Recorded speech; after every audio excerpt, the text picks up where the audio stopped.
ओम शांति। 9 जुलाई 2024। आज की मधुर महावाक्य। मीठे बच्चे, सच्चे बाप के साथ अंदर बाहर सच्चा बनो, तब ही देवता बन सकेंगे। तुम ब्राह्मण ही फरिश्ता सो देवता बनते हो। प्रश्न, इस ज्ञान को सुनने व धारण करने का अधिकारी कौन हो सकता है?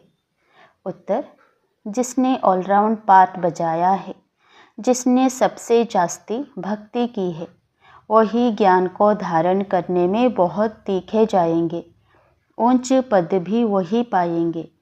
तुम बच्चों से कोई पूछते हैं, तुम शास्त्रों को नहीं मानते हो? तो बोलो, जितना हमने शास्त्र पढ़े हैं, भक्ति की है, उतना दुनिया में कोई नहीं करता। हमें अब भक्ति का फल मिला है, इसलिए अब भक्ति की दरकार नहीं। ओम शांति। बेहद का बाप बेहद के बच्चों को बेट समझाते हैं। सभी आत्माओं का बाप सभी आत्माओं को समझाते हैं, क्योंकि वह सर्व का सद्गति दाता है।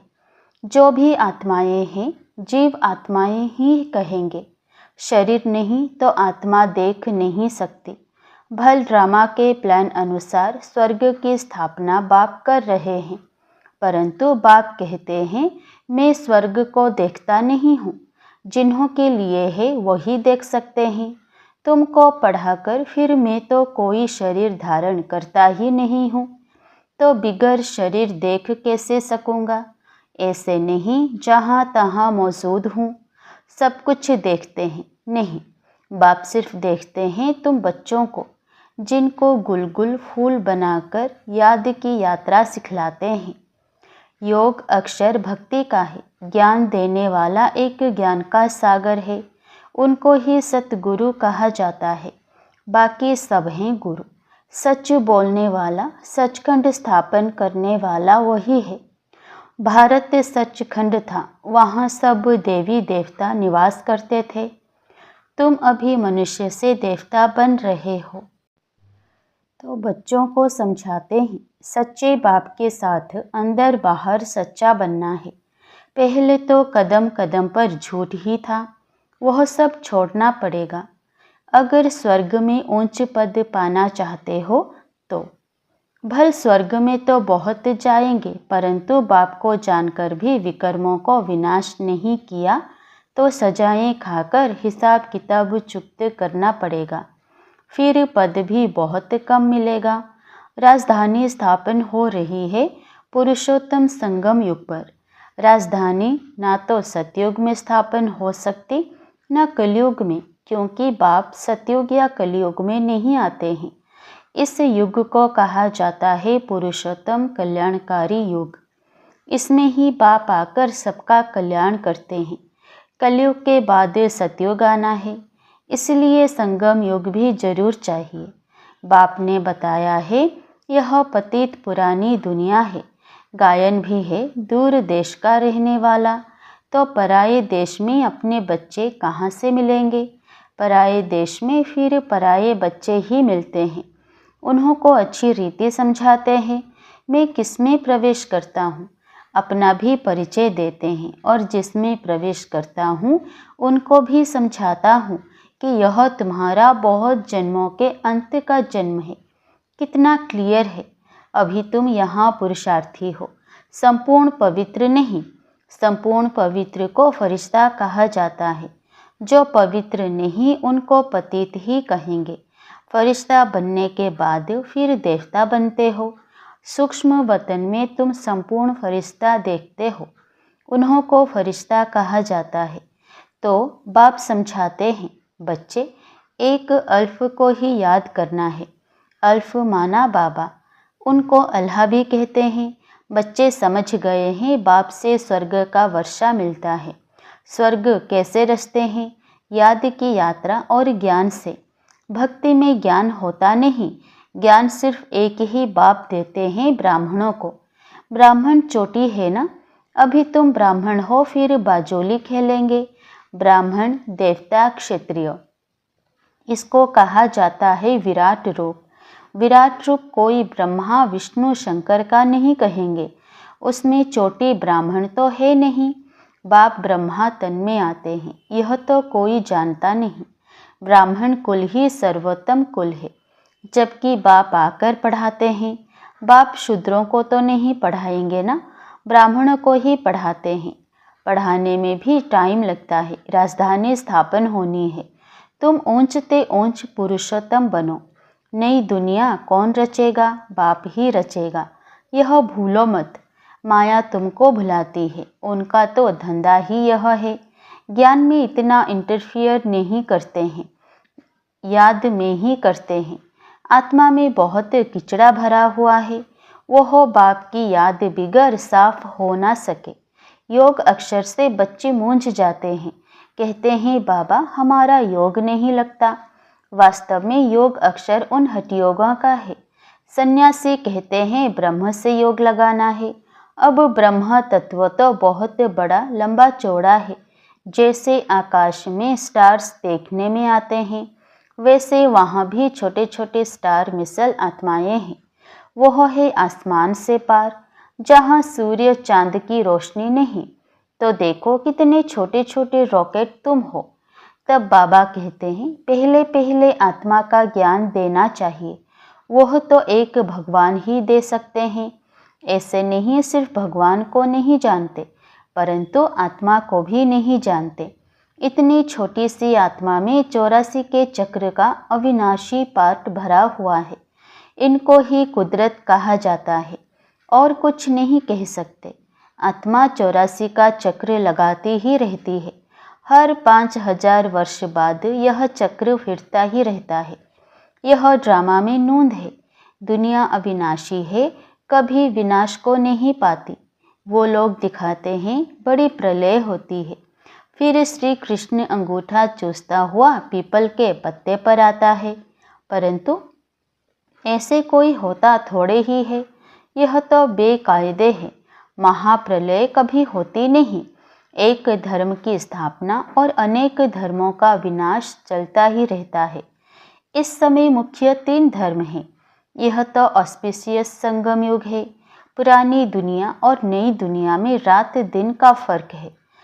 कल नई दुनिया थी, आज पुरानी है। कल की दुनिया में क्या था, यह तुम समझ सकते हो। जो जिस धर्म का है उस धर्म की ही स्थापना करते हैं।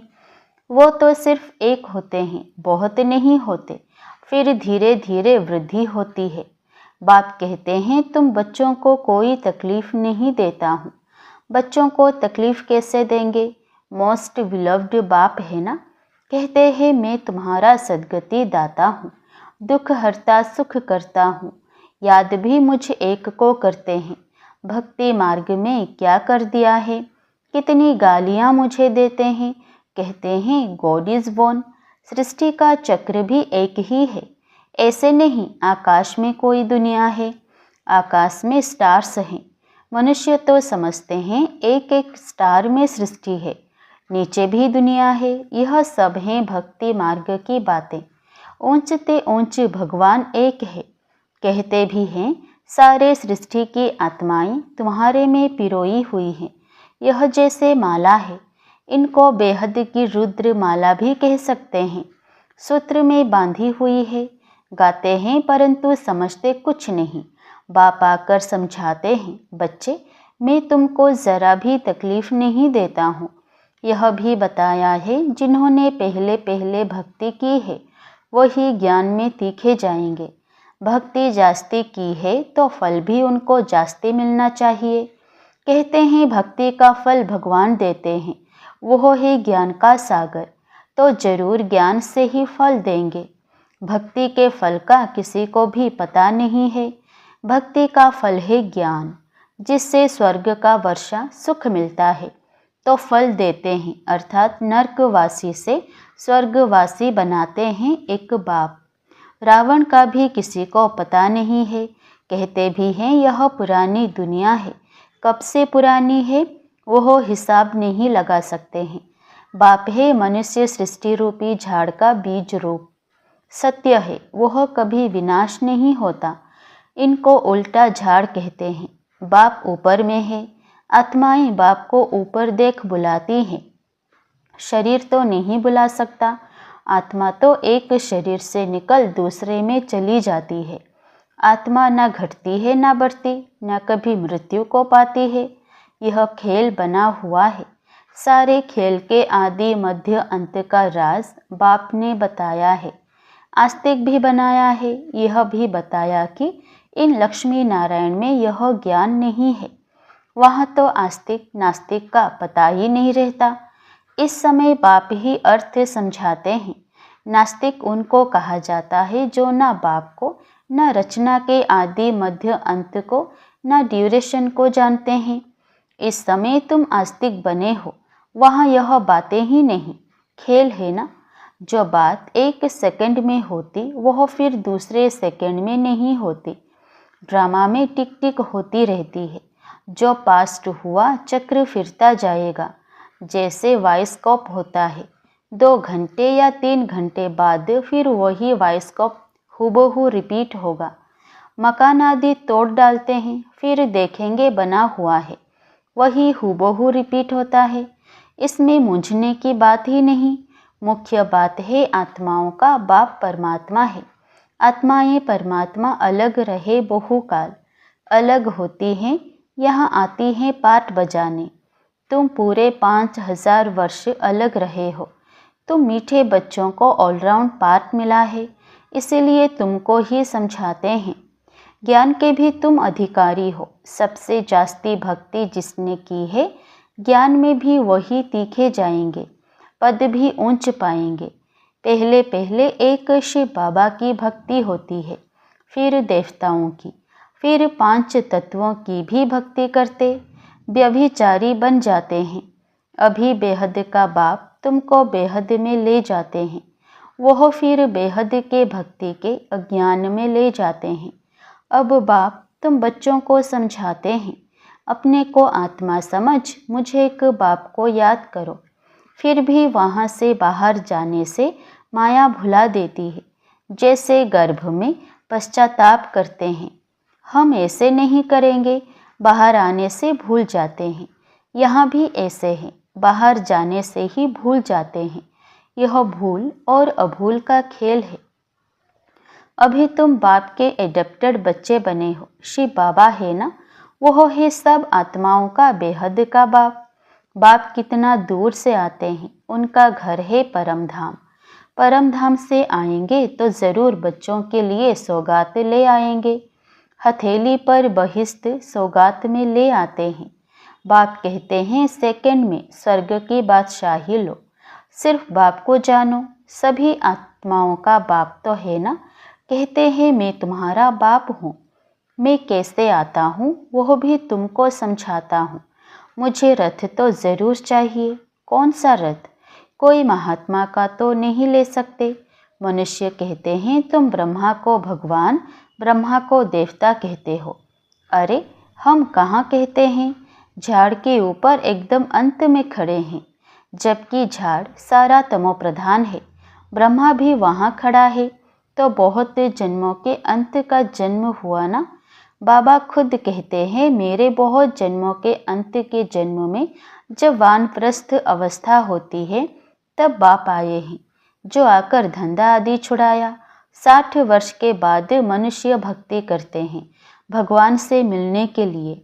बाप कहते हैं तुम सब मनुष्य मत पर थे, अभी बाबा तुम्हें श्रीमत दे रहे हैं। शास्त्र लिखने वाले भी मनुष्य हैं। देवताएं तो लिखते नहीं, ना पढ़ते हैं। सतयुग में शास्त्र होते नहीं, भक्ति ही नहीं। शास्त्रों में सब कर्मकांड लिखा हुआ है। यहाँ वह बात है नहीं। तुम देखते हो बाबा ज्ञान देते हैं। भक्ति मार्ग में तो हमने शास्त्र बहुत पढ़े हैं। कोई पूछे तुम वेदों शास्त्रों आदि को नहीं मानते हो? बोलो जो भी मनुष्य मात्र हैं उनसे ज़्यादा हम मानते हैं। शुरू से लेकर अव्यभिचारी भक्ति हमने शुरू की है। अभी हमको ज्ञान मिला है। ज्ञान से सद्गति होती है। फिर हम भक्ति को क्या करेंगे? बाप कहते हैं बच्चे hear no evil, see no evil. तो बाप कितना सिंपल रीति समझाते हैं। मीठे मीठे बच्चे अपने को आत्मा निश्चय करो। मैं आत्मा हूँ, वह कह देते अल्लाह हूँ। तुमको शिक्षा मिलती है, मैं आत्मा हूँ, बाप का बच्चा हूँ। यही माया घड़ी घड़ी भुलाती है। देह अभिमानी होने से ही उल्टा काम होता है। अब बाप कहते हैं, बच्चे बाप को भूलो मत, टाइम वेस्ट मत करो। अच्छा, मीठे मीठे सिकिलधे बच्चों प्रति माता पिता बाप दादा का याद प्यार और गुड मॉर्निंग। रूहानी बाप की रूहानी बच्चों को नमस्ते। धारणा के लिए मुख्य सार। पहला, रचयिता और रचना के राज को यथार्थ समझ आस्तिक बनना है। ड्रामा के ज्ञान में मूंझना नहीं है। अपनी बुद्धि को हद से निकाल बेहद में ले जाना है। दूसरा, सूक्ष्म वतनवासी फरिश्ता बनने के लिए संपूर्ण पवित्र बनना है। आत्मा में जो किचड़ा भरा है उसे याद के बल से निकाल साफ करना है। वरदान, ईश्वरीय रस का अनुभव कर एक रस स्थिति में स्थित रहने वाली श्रेष्ठ आत्मा भवो। जो बच्चे ईश्वरीय रस का अनुभव कर लेते हैं उनको दुनिया के सब रस फीके लगते हैं। जब है ही एक रस मीठा तो एक ही तरफ अटेंशन जाएगा ना। सहज ही एक तरफ मन लग जाता है, मेहनत नहीं लगती है। बाप का स्नेह, बाप की मदद, बाप का साथ, बाप द्वारा सर्व प्राप्तियां सहज एक रस स्थिति बना देती है। ऐसी एक रस स्थिति में स्थित रहने वाली आत्माएं ही श्रेष्ठ हैं। स्लोगन, किचड़े को समाकर रत्न देना ही मास्टर सागर बनना है। किचड़े को समाकर रत्न देना ही मास्टर सागर बनना है। ओम शांति।